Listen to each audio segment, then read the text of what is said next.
Your Excellency, Yemen has been living through a prolonged series of crises: conflict, the pandemic, climate events. These all present big developmental challenges. What are the key actions the government's been taking to address these challenges? Thank you, Kathleen. Like you mentioned, Yemen facing a complicated, severe crisis, and now accumulated during the 7 years of war.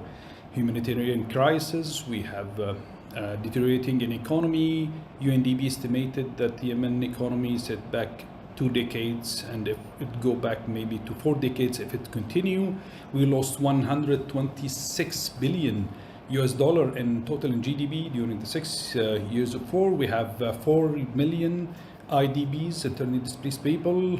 We have 20 million insecure, food insecure in Yemen. So all that accumulated, and also with the COVID-19 that we faced in 2020, the government, the main concern for the government is to preserve the economy. We don't want the people to lose the purchasing power. We need to control the deterioration of the currency, and so surging the inflation. This is the main concerns that we during the last years. And we took some actions, reforms in the central bank. We control the budget deficit. We bring it back to 30% comparing to in 2021, comparing to 54% in 2020. Revenues, we raised it from oil sector and non-oil sector. It raised 47% during 2021 comparing to 2020. This is one of the main things that we want to control, and we inject money to the health sector so we can face COVID-19 pandemic.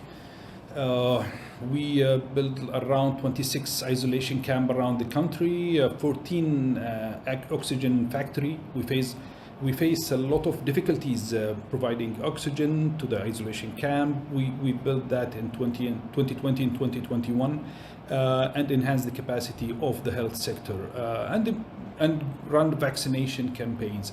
All that with the support of international community.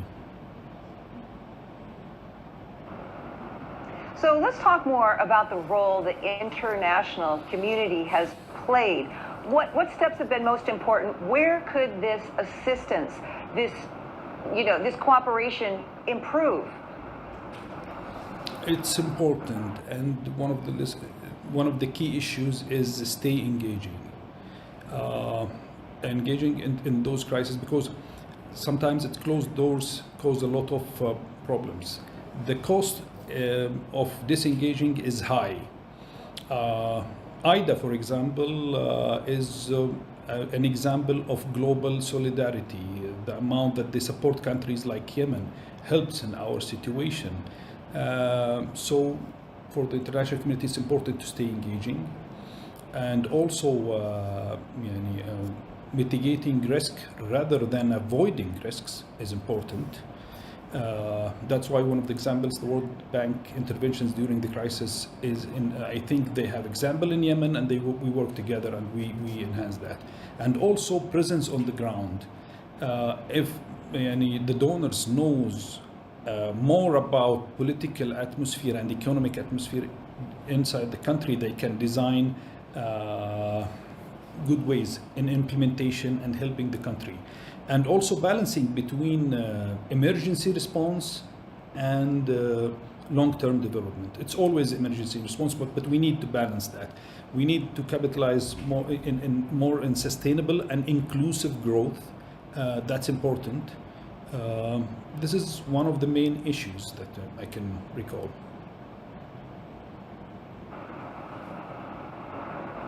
You know, the world is watching the war in Ukraine. We know there are several countries around the world that are in crisis. What lessons can they learn from Yemen, from the steps you have taken, how you've gotten through this? We are in major problems in food insecurity. We started, I mentioned in the beginning, we have 20 million Yemeni insecure and food insecure. And the war in Ukraine shows how fragility we could end up by the end of this year. And not only Yemen, other countries facing crisis maybe face that. We have 31% of our wheat come from Ukraine. At the beginning of this year, when we set up with the traders, we sit with them and we try to find different sources of that. That's why by the wheat prices raise 7 times between 2015 until now. In a country like Yemen with the loose purchasing power, that affects a big sector of people. That's why we think about all this situation. We are facing a devastating situation by the end of this year. So if we I think seizing a window of hope is important. Now in Yemen we have the truce. In countries like facing crisis, seizing the opportunities for bringing peace is important and giving hope to the people. And also there is a different elements like supporting private sector. In country like Yemen, there is places more secure and people can create jobs. That's why we support the private sector always, that they can work and we can rely on the private sector to help us. And also aligned with that is investing in human capital. And the issue also is important to scaling support to the countries like Yemen. Unprecedented times need unprecedented actions. It's not the response for the crisis, not the crisis itself. The response of the crisis determine how we can build back better after the crisis. So the response should be unique, responding to the crisis itself. So it's one of the lessons learned from the Ukraine-Russian war that affect the whole world, not only Yemen, but we are talking about fragility and fragile countries facing crisis. And as we talked at the beginning, we have multiple layers of crisis aligned with COVID-19 and natural disasters. And we face that as a government in different governorates, in a different crisis we find.